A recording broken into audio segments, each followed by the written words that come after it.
Assalamualaikum, I'm Dr. Samia Jameel, and today I'm going to start second video on the part 1 FCPS golden points. Basically जो last video थी इसकी जो part 1 FCPS की थी उसमें मैंने अपने हाफ नोट्स शेयर किए थे जिसमें मैंने आपको मेन पॉइंट्स जो थे वो क्लियरिफाई किए थे कि जो हम at the end of the day जाके हमें पेपर से पहले क्लियर हो रहे होते हैं। ये सेकंड वीडियो है, ये भी बेसिकली मेरे बाकी के जो नोट्स हैं मैं इसमें ट्राई करूँगी कि उन्हें कवर कर लूँ। इसके अलावा अगर आपको पार्ट 1 से रिलेटेड बुक्स के पीडीएफ्स चाहिए हो या कोई नोट्स चाहिए हो, एस के गोल्डन के पॉइंट्स के पीडीएफ चाहिए हो, तो वो मेरे पास पीडीएफ अवेलेबल हैं। वो आप मुझे कमेंट में पूछ सकते हैं, मैं वहाँ पे आपको सेंड कर दूँगी। तो लेट्स स्टार्ट द वीडियो। और भी अगर इसके अलावा कोई क्वेरी हो तो आप वो ईज़िली कमेंट्स में पूछ सकते हैं मेरे से। इसका जो लास्ट पेज था मेरे नोट्स का, हमने यहाँ तक लास्ट टाइम एमसीक्यू कवर कर लिए थे। अब हम नेक्स्ट से स्टार्ट करते हैं। अब इसमें स्टार्ट पे सबसे ऊपर जो हमारे पास ये मेंशन कर रहा है ना, इसमें कहते हैं ये जो है ड्यूरा मैटर सबसे वाहिड होती है, उसके बाद रेकनाइड मैटर होती है, उसके बाद पाया मैटर होती है। इस तरह से इनकी ना अलाइनमेंट हुई होती है हमारे पास। अच्छा, इसके बाद नीचे वो एक्सप्लेन करता है एक्स्ट्रा ड्यूरल हेमरेज और सब ड्यूरल हेमरेज, इन दोनों के दरमियान का डिफरेंस जो है ये बहुत इंपॉर्टेंट है। हम पेपर में अक्सर कंफ्यूज कर जाते हैं कि कौन सी वेन या आर्टरी का डैमेज हो या इंजरी हो तो कौन सा हेमरेज होगा हमारे पास। अब इसे याद करने के लिए इस तरह से याद करें कि सब ड्यूरल एस से स्टार्ट हो रहा है और सुपीरियर सेरिब्रल वेन है, ये भी हमारे पास एस से स्टार्ट हो रहा है। तो सब ड्यूरल हेमरेज जो है वो हमारे पास सुपीरियर सेरिब्रल वेन करवाएगी हमेशा, और इसका जो हेमरेज होगा वो क्रीसेंट शेप होगा। इसके अलावा इसमें प्रोग्रेसिव हेडिक होगा, कन्फ्यूजन होगी पेशेंट को। उसके बाद ब्रिजिंग वेन्स होंगे इसमें। और जो हमारे पास एक्स्ट्रा ड्यूरल या एपीड्यूरल हेमरेज है, इसमें हमारे पास lenticular biconvex shape haemorrhage होगा। ल्यूसिड इंटरवल आएगा। ल्यूसिड इंटरवल का मतलब ये है कि पेशेंट बार बार कभी अनकॉन्शियस हो जाएगा, थोड़े टाइम के इंटरवल के बाद फिर कॉन्शियस हो जाएगा, फिर अनकॉन्शियस हो जाएगा। इसे कहते हैं ल्यूसिड इंटरवल। अगर उसे ल्यूसिड इंटरवल आया है तो दैट मीन वो एक्स्ट्रा ड्यूरल हेमरेज है। और एक्स्ट्रा ड्यूरल हेमरेज जो है ये हमारे पास टीरियन के पॉइंट पे अगर इंजरी हो जाएगी तो वो हम क्या आएंगे कि उससे एक्स्ट्रा ड्यूरल हेमरेज जो है। इसके अलावा मिडल मेनेंजियल आर्टरी जो है ये इन्वॉल्व होती है Tyrion in the peripheral area के पॉइंट पे, और इसमें हमारे पास कौन सा हेमरेज होता है, मिडल मेनेंजियल आर्टरी अगर डैमेज हो तो ये हमारे पास एक्स्ट्रा ड्यूरल या एपीड्यूरल हेमरेज करवाएगी। अब हम नेक्स्ट की बात करते हैं। नेक्स्ट टाइप का जो हमारे पास हेमरेज है ना वो होता है हमारे पास सबरेकनाइड। अब सबरेकनाइड का जो आइडेंटिफिकेशन पॉइंट मोस्टली पेपर में आता है ना, उसमें ये होता है कि उसने सीएसएफ का सैंपल लिया और उसमें ब्लड आया है। जब भी वो सीएसएफ सैंपल ले उसमें ब्लड आए तो सबरेकनाइड हेमरेज होगा। ये आपका एक एमसीक्यू कवर हो गया। सेकंड पे अगर वो हेमरेज की डिटेल के साथ कह दे कि वर्स्ट हेडेक है, यानी worst headache of my life है, तो इसमें भी हमारे पास क्या होगा, सबरेकनाइड हेमरेज। ये दूसरा एमसीक्यू कवर हो गया। थर्ड पे सबरेकनाइड हेमरेज का पूछता है कि ड्रग ऑफ चॉइस क्या है, तो निम्बोडिपिन जो है इसकी ड्रग ऑफ चॉइस है। हमेशा याद रखना है सबरेकनाइड हेमरेज के लिए ड्रग ऑफ चॉइस जो होगी वो निम्बोडिपिन होगी। नेक्स्ट पे ये एक अलग से एमसीक्यू मेंशन किया हुआ है। इसमें क्या कहता है कि amoxicillin absorb better than the ampicillin, मतलब एब्जॉर्प्शन जो है वो इमोक्सिलिन की बेटर है एम्पिसिलिन से।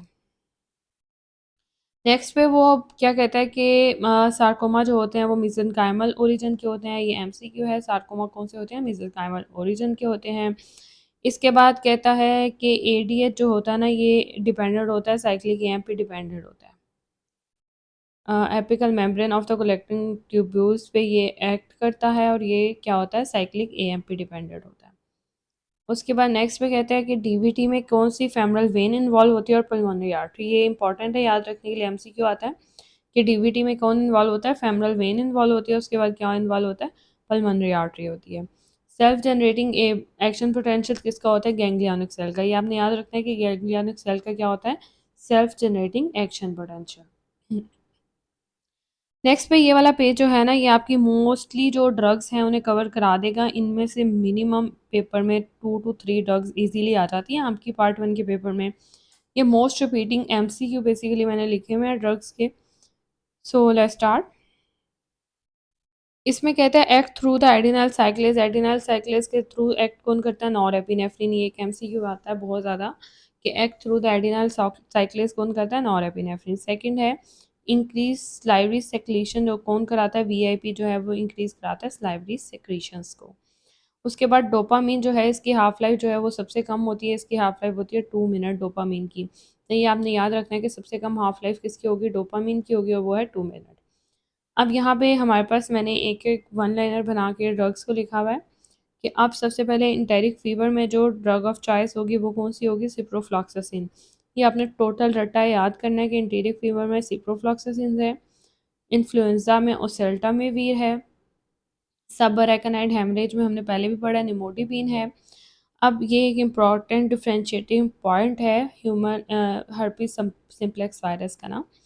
अगर हर्पिस सिम्प्लेक्स वायरस जो है वो लियन करा रहा है या डैमेज करा रहा है लिप्स पे, तो उसमें हमने ए साइक्लोवीर देना है। मतलब ये आप स्टार्ट कर लें कि लिप्स ऊपर होते हैं तो ए स्टार्ट में आता है, तो इस तरह से याद कर लें कुछ कि लिप्स पे अगर इन्फेक्शन कराएगा तो क्या होगा, ए साइक्लोवीर ड्रग ऑफ चॉइस होगी। लेकिन अगर human herpes simplex virus keratitis करा रहा है, आंखों का मसला केराटाइटिस या जेनिटल्स का मसला करा रहा है, तो इसमें ट्राइफ्लोरिडीन हम देंगे। ये आपने इंपॉर्टेंट डिफ्रेंशिएटिंग पॉइंट है, ये आपका पेपर के एंड तक नहीं क्लियर हो रहा होता कि वो ह्यूमन हर्पिस सिम्प्लेक्स वायरस में कभी वो दे रहा होता है ये साइक्लोवीर ड्रग ऑफ चॉइस है, कभी कहता है ट्राइफ्लोरिडीन है। तो ये आपने याद रखना है कि लिप्स का होगा तो ये साइक्लोवीर होगी, जेनिटल्स या केराटाइटिस करा रहा होगा तो ट्राइफ्लोरिडीन फ्लोराइड होगी। नेक्स्ट पे वो कहते हैं कि drug of choice of the posterior open angle glaucoma क्या है, टेमोलोल एसीटेट या मेलिएट इसकी ड्रग ऑफ चॉइस होगी। उसके बाद इंक्रीज यूवियो सेक्लेरल आउटफ्लो कौन कराएगा, लेटेनोप्रोस्ट। ये भी इंपॉर्टेंट एमसीक्यू है कि इंक्रीज यूवियो सेक्लेरल आउटफ्लो कौन कराता है, लेटेनोप्रोस्ट। उसके बाद है मिक्स्ड इफेक्टिव डिसऑर्डर कौन खिलाता है, हेलोपेरिडोल क्या कराता है, मिक्स्ड इफेक्टिव डिसऑर्डर में कौन सी ड्रग देते हैं, मिक्स्ड इफेक्टिव डिसऑर्डर में कौन सी ड्रग देते हैं, तो वो कौन सी देते हैं, हेलोपेरिडोल। सीकेडी पेशेंट है विद पल्मोनरी एंथ्रेक्स, तो कौन सी ड्रग ऑफ चॉइस होगी, सिप्रोफ्लॉक्सासिन। फिर कहता है स्टेप्टोकोकल इन्फेक्शन में हम बेंजीथीन पेंसिलिन जो है ये ड्रग ऑफ चॉइस होती है स्टेप्टोकोकल इन्फेक्शन में, बेंजीथीन पेंसिलिन। फिर कहता है decrease aqueous production by the 30% prostaglandin F2 and F22। अब बेसिकली ये दोनों बातें सेम है, इसमें लेटेनोप्रेस्ट इसमें भी है, इसमें कहते हैं इंक्रीज यूवे सेक्रेलर आउटफ्लो करा देता है और इसमें डिक्रीज प्रोडक्शन करवा रहा है बस, तो ये दोनों लेटेनोप्रोस्ट जो है ये काम कराता है। नेक्स्ट पे वो कहता है कि ना टीनिया सोलियम या शिस्टास्ट्रोमा में कौन सी ड्रग ऑफ चॉइस है, तो ये मैंने यहाँ पे स्मॉल सा करके लिखा हुआ है, ये है प्रेजिक्वेंटल इसकी फर्स्ट ड्रग ऑफ चॉइस है। अगर ये अवेलेबल नहीं है तो निक्लोसामाइड वाला एमसीक्यू ऑप्शन आपने टिक करना है, लेकिन फर्स्ट चॉइस कौन सी है, प्रेजिक्वेंटल। एचआईवी इन्फेक्शन में जीडोविडीन देंगे। उसके बाद रिमिशन सीकेडी है और क्रोन है साथ में, क्रोहन और सीकेडी प्लस होएगा, तो इसमें मिसैलाजीन फर्स्ट है और सेकंड पे एजोथायोप्रीन है। फिर कहते हैं Steph aureus plus skin obsess and high fever है, तो क्लॉक्सासिलीन जो है वो ड्रग ऑफ चॉइस है।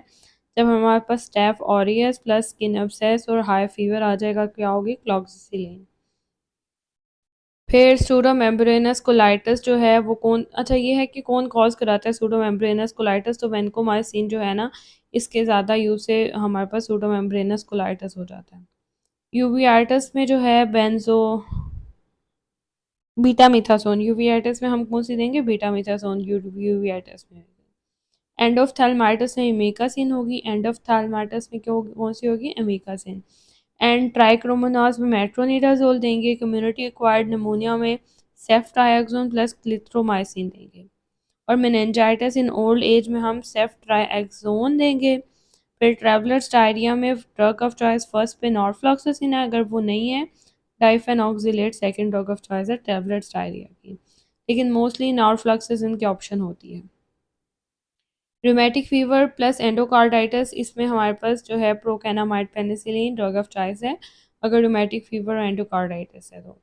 Most common post splenectomy pneumococcal infection होती हैं। मोस्ट कॉमन पोस्ट स्प्लीनेक्टमी क्या होता है, न्यूमोकोकल इन्फेक्शन।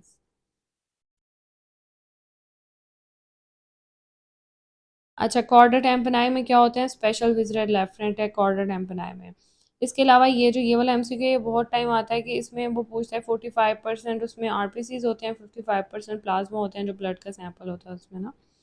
अच्छा ये एक इंपॉर्टेंट चीज़ है याद रखने के लिए, अगर अल्फ़ा वेव्स होंगी तो वो क्लोज्ड आई में हमारे पास कौन सी वेव्स आती हैं, अल्फ़ा वेव्स। ओपन आई में आती है हमारे पास बीटा वेव्स। अगर वो साथ में कहे कि एक स्टूडेंट है वो वाइवा दे रहा है, ऑब्वियसली वाइवा दे रहा है तो वो सोया हुआ तो नहीं होगा, वो उठा हुआ होगा, तो ओपन आईज होंगे, उसमें भी बीटा वेव्स आती हैं। इसके अलावा theta wave stage 1 non rapid eye movement sleep में अगर वो पूछे तो वो कौन सी आती हैं, थीटा वेव्स। और न्यू बॉर्न में हमारे पास आती हैं डेल्टा वेव्स। इसके अलावा जो है हमारे पास अगर वो कहे कि कोई गुस्से में है या बहुत ज़्यादा एग्रेशन में है, तो उसमें भी हमारे पास थीटा वेव्स होंगी, और अगर थीटा की ऑप्शन ना हो तो डेल्टा वेव्स होंगी। नेक्स्ट पे ये लिखा हुआ है, इसमें सिर्फ कंट्रा इंडिकेटर ओरल प्रोपेनोलोल जो है वो कंट्रा इंडिकेटर होती है इन एस्थमा में। नेक्स्ट पे वो कहता है कि आयरन एब्जॉर्प्शन जो है बेस्ट वो किसके साथ होती है, सिट्रस फ्रूट्स के साथ। अगर आयरन एब्जॉर्प्शन को बढ़ाना है तो उन्हें हम कहेंगे पेशेंट को कि सिट्रस फ्रूट के साथ ले, तो आयरन एब्जॉर्प्शन जो है ज़्यादा हो जाएगी। इन ऑल शॉक कॉमन, सारे हर टाइप के शॉक में जो मोस्ट कॉमन चीज़ है ना वो होती है टिश्यू हाइपोक्सीमिया हो जाता है, हाइपोक्सिया हो जाता है, सॉरी, टिश्यू हाइपोक्सिया जो होता है ना ये कॉमन होता है ऑल टाइप ऑफ शॉक में। इसके बाद अगेन मैंने स्टार्ट में पहले पेज पे जो पहली वीडियोस के एक्सप्लेन किए थे सारे विटामिन, लेकिन यहाँ भी लिखा हुआ है हीमोलिटिक एनीमिया में जो है विटामिन ई डेफिशिएंसी होती है, और रिग्रेशन ऑफ बोन्स, अगर बोन डैमेज हो जा रही है तो क्या होगा, विटामिन सी डेफिशिएंसी होगी उसे। नेक्स्ट पे ये कहते हैं इंट्राओकुलर प्रेशर कौन कौन सी ड्रग जो है वो कम कराती है। एसिटोजोलामाइड इंट्राओकुलर प्रेशर कम हो जाता है। अगर पाइलोकॉर्पिन है तो, और केटामीन है, ये सारी क्या कराती हैं, इंट्राओकुलर प्रेशर को कम कराती हैं। और ये है ब्रोमोक्रिप्टिन, ये करता है inhibit the prolactin secretion. Bromocriptine क्या करता है, इनहिबिट करता है प्रोलैक्टिन सिक्रीशन को। अब बेसिकली ये मोस्ट रिपीटिंग एमसीक्यूज हैं। अब साइड इफेक्ट्स हैं डिफरेंट ड्रग्स के, इसमें कहते हैं बेलेडोना अल्कलाइड्स क्या कराते हैं, हाइपरथर्मिया। ये बहुत दफ़ा एमसीक्यू आता है कि बेलेडोना अल्कलाइड्स हाइपरथर्मिया कराते हैं। ब्रोमिनिडीन जो हैं वो फोलिकुलर कंजक्टिवाइटिस कराते हैं। एसिटोजोलामाइड जो हैं इनका मेटालिक टेस्ट देते हैं। एसिटोजोलामाइड के अलावा हमारे पास मेटफॉर्मिन जो है वो भी देती है मेटालिक टेस्ट। इसके अलावा क्लिंडामाइसिन क्या कराती है, सूडोमेम्ब्रेनस कोलाइटिस। अगर ज़्यादा टाइम यूज़ करते रहें तो इसका साइड इफ़ेक्ट आता है सूडोमेम्ब्रेनस कोलाइटिस। अच्छा, अब ये है हमारे पास पेरिकार्डियोसेंटेसिस। अब इसका पहली ऑप्शन अगर आपको सब कॉस्टल एंगल मिल जाए तो आपने 100% यही ऑप्शन ऑप्ट करनी है कि पेरिकार्डियोसेंटेसिस हम कहाँ से करते हैं, सब कॉस्टल एंगल से। लेकिन अगर सब कॉस्टल एंगल की ऑप्शन नहीं है तो fifth intercostal space left to the sternum second option होती है इसकी। अब ये जो स्कल में डिफरेंट फोरामिनाज होते हैं ना, उनमें मैंने लिखा हुआ है कि कौन कौन से फोरामिन्स में से क्या क्या गुजरता है।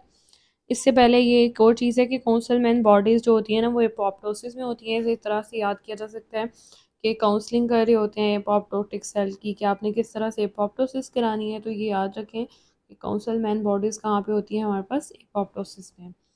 इसके बाद जो है जुगलर फोरामन, इसमें से गुजरती है सेसरी नर्व। ये याद रखना आपने, जुगलर फोरामन में से कौन से गुजरी है, सेसरी नर्व।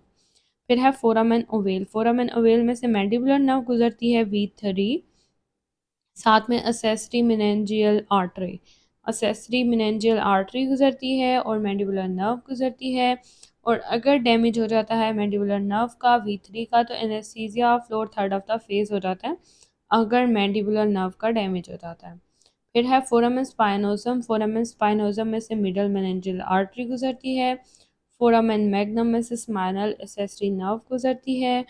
ये आपने सारे याद रखते हैं, इन्हीं फोरामेंस में से मोस्टली क्वेश्चंस आ जाते हैं आपके। और ये है कि ये जो ट्राइजेमिनल की डिवीजन, फर्स्ट डिवीजन होती है ना V1 वो ऑफ्थेल्मिक होती है, सेकंड जो होती है वो मैक्सिलरी होती है, और जो थर्ड होती है वो कौन सी होती है, मैंडिबुलर। फिर कहते हैं लाइट चेन अमाइलॉइड प्रोटीन किस में होते हैं, इसमें होते हैं सिस्टेमिक अमाइलोडोसिस में। प्राइमरी ये होता है बेसिकली प्राइमरी सिस्टेमिक अमाइलोडोसिस में। फिर अगर फॉर एग्जांपल वो कह रहे हैं वेलोसिटी इंक्रीज हो गया, दैट मीन वहाँ पे टर्बुलेंस जो है वो भी ऑटोमेटिकली इंक्रीज हो जाएगी। फिर deficiency of vitamin A, vitamin D अगर लॉन्ग स्टैंडिंग आ गया है और फैट मेल एब्जॉर्प्शन है तो वो उससे क्या कॉज कराएगी, केराटोमलेशिया। याद रखना है कि विटामिन ए और डी की अगर इकट्ठे डेफिशिएंसी हो जाती है और long standing fat malabsorption हो जाती है तो ये क्या कॉज कराएगी, केराटोमलेशिया। अब ये भी इंपॉर्टेंट है कि जो गेन ऑफ हीट है वो कौन कराता है, पोस्टीरियर हाइपोथैलेमस, और गेन ऑफ कोल्ड, अगर टेम्परेचर कम करना है और कोल्ड बढ़ाना है तो वो इंटीरियर हाइपोथैलेमस उसके लिए रिस्पॉन्सिबल होता है। कॉर्नियल नर्व सप्लाई कौन सी होती है, नेजोसिलरी। कॉर्नियल नर्व सप्लाई कौन सी होती है, नेजोसिलरी। ये आपने याद रखना है कि पोस्टीरियर हाइपोथैलेमस गेन हीट कराता है और गेन कोल्ड कौन कराता है, इंटीरियर हाइपोथैलेमस। फिर कहता है lytic lesion in the vertebra mets from the prostatic adenocarcinoma. Basically आपने हमेशा याद रखना है कि जब भी प्रोस्टेट का कैंसर होगा ना, तो प्रोस्टेट के पीछे याद रखें कि पीछे वर्टिब्रल कॉलम पड़ी हुई है, तो ये बोनी मेट्स सबसे पहले इसकी बोन में जो है मेटास्टेसिस होती है, और उनमें से भी सबसे पहले वर्टिब्रा में जाती है, बोन्स में से। अच्छा, अब अगर वेंट्रिकुलर कंट्रैक्शन पे देखें तो हमारे पास सी वेव्स होंगी। वेंट्रिकुलर कंट्रैक्शन पे कौन सी वेव्स होंगी, C waves. Catecholamine release in the injury after 24 to 48 hours. Catecholamine कब रिलीज होते हैं, 24 टू 48 आवर्स, और ये हाइपरग्लाइसीमिया कॉज कराते हैं। ट्रांसफ्यूजन रिएक्शन क्या होता है, डोनर ब्लड एग्लूटिनेशन होती है, क्योंकि डोनर का याद रखना आपने ब्लड थोड़ा होता है, वो जाके एग्लूटिनेट कर जाता है, जब वो मिसमैच हो जाता है तो वो हमारे पास ट्रांसफ्यूजन रिएक्शन कॉज कराता है। ब्रोच मेम्ब्रेन होती है बेसमेंट मेम्ब्रेन ऑफ द कोरियोकापिलरीज। ये बेसिकली आई रिलेटेड एमसीक्यू है, जो आई में पार्ट वन दे रहा है उसके लिए ज़्यादा इंपॉर्टेंट है। फिर कहते हैं ट्राइंगुलर शेप स्पॉट है between the interpalpebral fissure temporal to the cornea, तो इसे क्या कहते हैं, जीरोफ्थैल्मिया। फिर माइक्रोग्लाया मैक्रोफेजेस ऑफ सीएनएस को क्या कहते हैं, माइक्रोग्लाया। मैक्रोफेजेस ऑफ सीएनएस का क्या नाम है, माइक्रोग्लाया। फ्रैंक स्टार्लिंग लॉ के accordingly force of contraction is directly proportional to the initial length of the muscle fibre. Frank Starling law के अकॉर्डिंगली क्या है, force of contraction is directly proportional to the initial length of the muscle fibre. फिर कहता हूँ oxidative burst जो है microbial killing कराता है। ऑक्सीडेटिव ब्रस्ट कब शो होता है, माइक्रोबियल किलिंग हो रही होती है तो वहाँ पे ऑक्सीडेटिव ब्रस्ट शो हो रहा होता है। अब ये है हमारे पास विनाइल क्लोराइड जो है, ये क्या कॉज कराता है, एंजियोसार्कोमा। सेकंड पे अगर एंजियोसार्कोमा के ऑप्शन ना हो तो हेपेटोसेलुलर कार्सिनोमा भी कराता है हमारे पास विनाइल क्लोराइड। फिर कहता है, अच्छा, positive inotropic and chronotropic effect of heart by glucagon जो है वो positive inotropic and chronotropic effect देता है हार्ट पे। Negative inotropic effect on heart जो होते हैं वो कौन देता है, एसिटाइलकोलिन नेगेटिव क्रोनोट्रोपिक इफेक्ट देता है, सॉरी नेगेटिव आइनोट्रोपिक इफेक्ट देता है, और glucagon positive inotropic plus chronotropic effect देता है। उसके बाद कहता है प्रोस्टासाइक्लिन क्या कराता है, वेस्कुलर एंडोथीलियल सेल्स में बनता है। फिर कहता है प्रोफाइलेक्टिक फॉर मिग्रेन क्या है, प्रोपेनोलोल देते हैं, हम उसे बीटा ब्लॉकर देते हैं। अगर हमने मिग्रेन को रोकना है तो हम क्या देंगे, वेरी इंपॉर्टेंट एमसीक्यू, प्रोपेनोलोल। फिर कहता है neurotransmitter present in the nigrostriatal pathway of the caudate and putamen is a dopamine. Neuro जो होता है ना नाइग्रोस्टाइटल पाथवे में, वो कौन सा होता है, डोपामिन।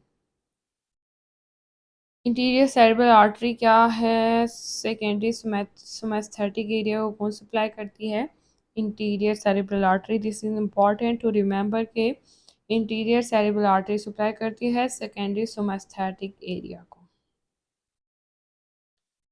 नेक्स्ट पेज पे आते हैं हम, इसमें कहते हैं second order neuron of the spinothalamic tract जो है वो सब्सटेंशिया जेलेटिनोजा में होते हैं। Second order neuron of spinothalamic tract कहाँ पे होते हैं, सब्सटेंशिया जेलेटिनोजा में।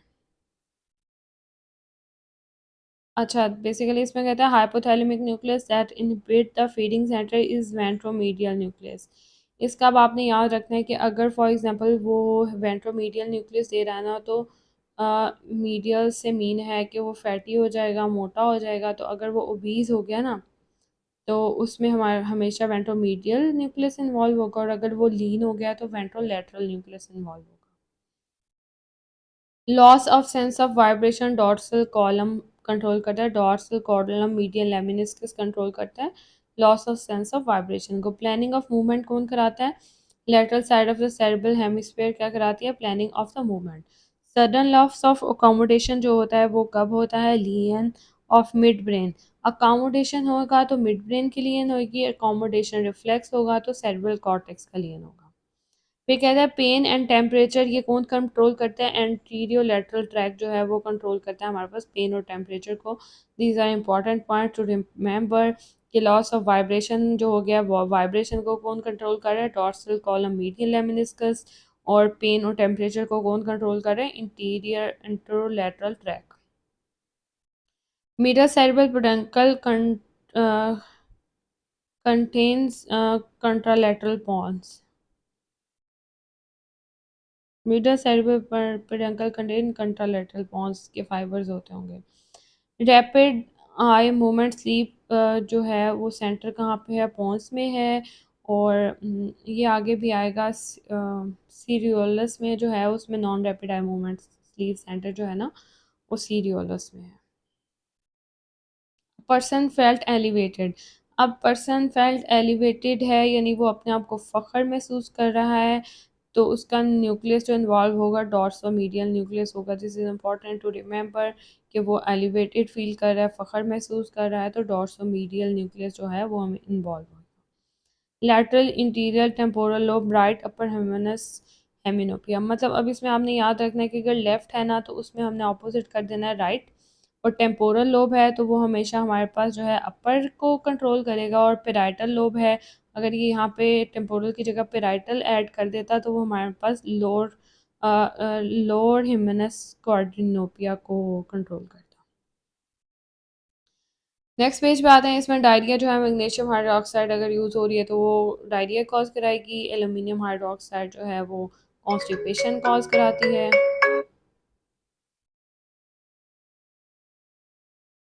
उसके बाद कहते हैं coagulation and kinin act through which, Hageman factor 12 के थ्रू एक्ट करते हैं। कोagulation एंड काइनिन जो है वो act through the Hageman factor 12 के थ्रू एक्ट करते हैं। Accommodation reflex is the function of cerebral cortex, ये आपने याद रखना है कि अकोमोडेशन रिफ्लेक्स जो है is the function of the cerebral cortex. आप बेसिकली ये जो ये पॉइंट है ये मैं पहले एक्सप्लेन कर चुकी हूँ दूसरी वीडियो में। इसमें अगर ब्लड प्रेशर लेस देन 60 वो कहेगा तो हमने हमेशा C N S ischaemic ischaemic response वाला आंसर लगाना है अगर वो ब्लड प्रेशर मेंशन कर देता है। लेकिन अगर वो शॉक मेंशन करता है या वो कहता है कि अर्ली मीडिएटर्स कौन है तो हमने हमेशा बैरो रिसेप्टर वाला आंसर लगाना है, बैरो रिसेप्टर रिफ्लेक्स वाला। हाँ, ये यहाँ पे है कि ईआर में आया है शॉक की स्टेट में तो फौरी तौर पे इमीडिएट रिस्पांस कौन देगा? बैरो रिसेप्टर। लेकिन अगर वो बीपी मेंशन कर रहा होगा लेस देन 60 तो हमेशा CNS ischaemic response. Basal bodies drive from the centrioles, basal bodies कहाँ से ड्राइव होती हैं? सेंट्रियोल से हमारे पास होती हैं। सिब्लिनिक वेजल्स जो होती हैं वो लिनोरिनल लिगामेंट में होती हैं हमारे पास। न्यूरोसिक्रेटरी हार्मोन जो है हमारे पास वो है ऑक्सीटोसिन को कहते हैं न्यूरोसिक्रेटरी हार्मोन। और ट्राइगोन ऑफ लैडर पे मीजन, ये मेरे से पढ़ा नहीं जा रहा। नेक्स्ट पे आते हैं, इसे भी रहने दें। नेक्स्ट पे आते हैं बोन रीजनरेशन कौन कराता है? Vitamin C. और अगर विटामिन सी की डेफिशिएंसी होगी तो बोन रिग्रेशन स्टार्ट हो जाएगा। नेक्स्ट पे ये एमसीक्यू है, इसमें कहते हैं वॉन गिक डिजीज़ कब होती है? ग्लूकोज 6 फॉस्फेट डेफिशिएंसी जो है वो वॉन गिक डिजीज़ कराती है। हीट जनरेशन जो है पोस्टीरियर हाइपोथैलेमस कराता है। और कोल्ड जो है वो इंटीरियर हाइपोथैलेमस कराता है। उसके बाद कहते हैं afferent limb of the corneal reflex जो है ophthalmic division of the trigeminal जो है ये एफरेंट कंट्रोल करती है कॉर्नियल रिफ्लेक्स के। Ophthalmic division of the trigeminal nerve जो है V1। उसके बाद कहता है कि conjugate eye movement frontal eye field जो है ये कराता है conjugate eye movement. Baroreceptor related to the mean arterial pressure. COPD, और सीओपीडी में हाइपोवेंटिलेशन हो जाती है हमारे पास। और साथ में हमारे पास ये जो है FeV1 और FeC रेशो जो होती है ये हमेशा याद रखना आपने लेस देन 60 हो जाती है। इसके अलावा जो है मैक्सिलरी और सुपीरियर टेम्पोरल वेन ये दोनों मिलके बनाती हैं रेट्रोमैंडिबुलर वेन। मैक्सिलरी और सुपीरियर टेम्पोरल वेन मिलके बनाती हैं retromandibular vein. Flexion of the flexion of the neck कौन कराता है? स्टर्नोक्लेडोमास्टाइड। अगर ये इस तरह से बात करे कि पेशेंट अगेंस्ट द रेजिस्टेंस अपनी नेक को राइट साइड पे लेफ्ट साइड पे मूव करा रहा है तो वो भी स्टर्नोक्लेडोमास्टाइड ही करवाता है। मोस्ट कॉमन पिट्यूटरी ट्यूमर जो होता है एसिडोफिलिक एडिनोमा होता है। मोस्ट कॉमन पिट्यूटरी ट्यूमर कौन सा होता है? Acidophilic adenoma. ब्रेस्ट सीए में सैंड ग्रेन अपीयरेंस अगर वो पूछे किस में आती है तो याद रखना है हमेशा ब्रेस्ट सीए में आती है sand grain appearance. Neuro endocrine जो है फंक्शन वो है हाइपोथैलेमस का। याद रखना है न्यूरो एंडोक्राइन फंक्शन किसका है हमारे पास? हाइपोथैलेमस का। कहते हैं ट्राइजेमिनल गैंग्लियन जो होते हैं floor of the middle cranial fossa पे होते हैं। ये याद रखना आपने कि ट्राइजेमिनल ये जो होते हैं ट्राइजेमिनल गैंग्लियन ये कहाँ होते हैं? Floor of the middle cranial fossa पे। नेक्स्ट पे कहते हैं accommodation of the ciliary body जो है ये एक है पैरासिम्पथेटिक एक्शन। और अब आइसोटोनिक होते हैं हमारे पास रिंगर लैक्टेट या 0.9% NaCl। ब्लड लॉस हो जाएगा तो सबसे पहले हमने क्या देना है? Ringer lactate. ब्लड लॉस में हम क्या देंगे? रिंगर लैक्टेट देंगे। थर्ड स्पेस लॉस हो जाएगा तो उसमें भी हमने क्या देना है? Ringer lactate. इसके बाद कहते हैं डायलिसिस डायलाइजिंग फ्लूइड जो होता है ना वो contain more glucose than the plasma. ये आपने याद रखना है कि डायलाइजिंग फ्लूइड में अगर पूछे ज़्यादा चीज़ क्या होती है तो वो बाइकार्ब ज़्यादा होते हैं डायलाइजिंग फ्लूइड में और ये कंटेन करते हैं more glucose than the plasma. ये बहुत इंपॉर्टेंट पॉइंट है to remember, contain more glucose than the plasma. 5% dextrose water hypotonic solution में हम देंगे तो वहाँ पे क्या हो जाएगा? Hyponatraemia. Conscious desire of the thirst जो है इसे कौन कंट्रोल करता है? हाइपोथैलेमस। उसके बाद नॉर एपिनेफ्रिन जो है शॉर्टेस्ट हाफ लाइफ किसकी होती है? नॉर एपिनेफ्रिन की होती है हमारे पास शॉर्टेस्ट हाफ लाइफ। और nor epinephrine release at posterior ganglionic sympathetic nerve fibre पे। ये हमने वो पहले भी एक्सप्लेन किया है, उसमें भी आ गया कि ये जो होता है नॉर एपिनेफ्रिन ये post ganglionic sympathetic nerve fibre पे रिलीज होता है। Post community posterior communicating artery aneurysm जो होता है वो थर्ड नर्व पाल्सी में कॉज करा देता है। मतलब पोस्टीरियर कम्युनिकेटिंग आर्टरी एन्यूरिज्म क्या कराता है? Third nerve palsy. Anterior communicating artery aneurysm optic chiasma lesion कराता है। पोस्टीरियर वाला थर्ड नर्व पाल्सी कराता है और इंटीरियर वाला क्या कराता है? Optic chiasma लियन। हाइपरटेंशन है पेशेंट को, साथ में ब्रोंकोलाइटिस है प्लस ग्लॉकोमा है तो उसमें हम कौन सी ड्रग देंगे? पाइलोकार्पिन। ये इंपॉर्टेंट पॉइंट टू रिमेंबर है कि हाइपरटेंशन है, ब्रोंकोलाइटिस है और साथ में ग्लॉकोमा है तो हम क्या देंगे? पाइलोकार्पिन। एक्सलेंट जो होते हैं याद रखना है हमेशा, इसमें आंसर लगाना है आपने मेल्स आर हेमीजाइगस। मेल्स क्या होते हैं? Males are hemizygous. Maple syrup urine disease में alpha keto acid dehydrogenase deficiency होती है। मेपल सिरप यूरिन डिजीज में क्या होता है? Alpha keto acid dehydrogenase deficiency. Then this one is important. Atropine क्या कराती है? Paralysis of the sphincter muscles करा देती है। एस्प्रिन जो है ये इन्हें ब्लॉक करता है थ्रोम्बोक्सिन A2 को जो प्लेटलेट एग्रीगेशन कराते हैं। हेपरिन जो है ये क्या करता है? ये act through the antithrombin 3 act करता है। Warfarin is the anticoagulant and SK and the plasminogen are the thrombolytics. Next पे कहता है orbital septum attach to the interior lacrimal crest of the maxilla या posterior maxillary crest. This is important MCQ to remember जब भी आएगा कि ये किससे अटैच होती है? Orbital septum attach to the, तो आपने आंसर लगाना है interior lacrimal crest of the maxilla या पोस्टीरियर मैक्सिलरी क्रस्ट। उसके बाद कहते हैं medial palpebral ligament attach to the tarsal plate. Medial palpebral ligament किससे अटैच होता है? Attach to the tarsal plate. फिर कहते हैं band keratopathy between the A and B corneal epithelium और बेसमेंट मेम्ब्रेन। ये इसका निमोनिक था। ए बी ये एपिथेलियम है, कॉर्नियल एपिथेलियम और बोमेंस मेम्ब्रेन के दरमियान क्या होती है? बैंड केरेटोपैथी। बैंड केरेटोपैथी कहाँ पे होती है? ए बी के दरमियान में, कॉर्नियल एपिथेलियम और Bowman's membrane. Immune cell lamina propria में होते हैं। इम्यून सेल कहाँ पे होते हैं? लेमिना प्रोप्रिया में। अब ये बेसिकली लास्ट पेजेस हैं मेरे नोट्स के, मोस्ट प्रोबेबली इनमें मैंने एक पूरा इमेज बनाया है इसका रीनल सिस्टम्स का, और ये बहुत इंपॉर्टेंट है टू रिमेंबर। अब इधर से स्टार्ट करते हैं। ये हमने दिया हुआ है प्रॉक्सिमल कॉन्वोल्यूटेड ट्यूब्यूल्स, और ये है हमारे पास थोरेसिक एक्सटेंडिंग लिम्ब।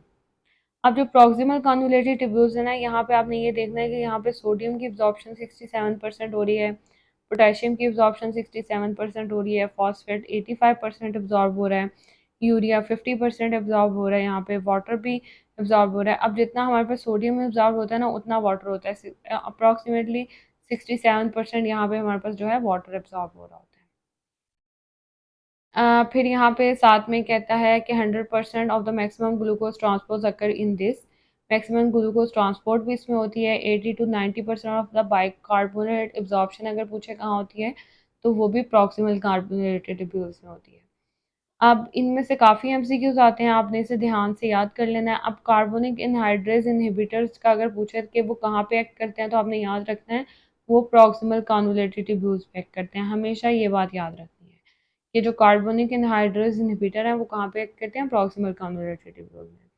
अब थिक असेंडिंग लिप की बात करेगा तो यहाँ पे अब देखेंगे, यहाँ पे सोडियम जो है 25% एब्जॉर्ब हो रही है, पोटेशियम 20%, और वाटर और यूरिया इसमें बिल्कुल भी एब्जॉर्ब नहीं होते।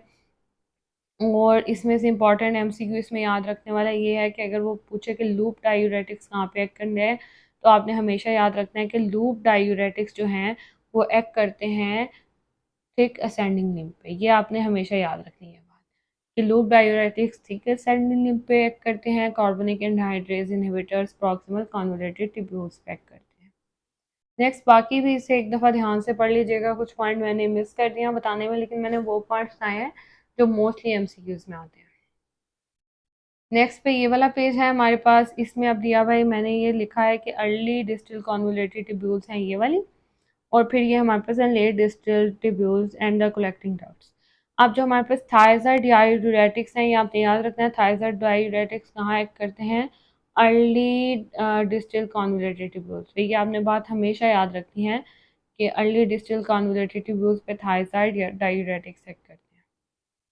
और ये जो है हमारे पास late distal tubules and the collecting ducts जो है, यहाँ पे हमारे पास एडीएच जो है मोस्टली एक्ट कहाँ पे करता है? ये हमारे पास एक्ट करता है कलेक्टिंग डक्ट्स पे। ये आपने याद रखना है, इस तरह से निमोनिक बनाया हुआ है मैंने कि एडीएच जो एक्ट करता है वो सीटी पे एक्ट करता है, और एल्डोस्टेरॉन जो है वो कॉर्टिकल कॉन्वोल्यूटेड ट्यूब्यूल्स पे एक्ट करता है। बाकी भी इसमें जो डिटेल्स दी हुई हैं वो एक दफ़ा देख लें, इजीली रिमेंबर हो जाएंगी, इजीली आपको याद हो जाएंगी। इसमें पोटाशियम स्पेयरिंग डायूरेटिक्स जो हैं वो एक्ट करते हैं, वो कहाँ पे एक्ट करते हैं? लेट डिस्टल ट्यूब्यूल्स पे। और जो मोस्टली रिपीटेड एमसीक्यूज हैं वो मैंने आपको बता दिए हैं, बाकी भी डिटेल्स एक दफ़ा पढ़ लीजिएगा। Thank you so much for watching my video. अगर आपको अभी भी इसमें कोई क्वेरी हो, कोई मसला हो, you can ask me in comments. I will try कि मैं आपको थोड़ा बहुत आंसर करने की कोशिश कर सकूँ। इसके अलावा मैं आपको थोड़ा गाइड कर दूँगी अकॉर्डिंग टू बुक्स, अगर मुझे खुद थोड़ा उसमें प्रॉब्लम आ रहा होगा। Thank you so much for watching my video.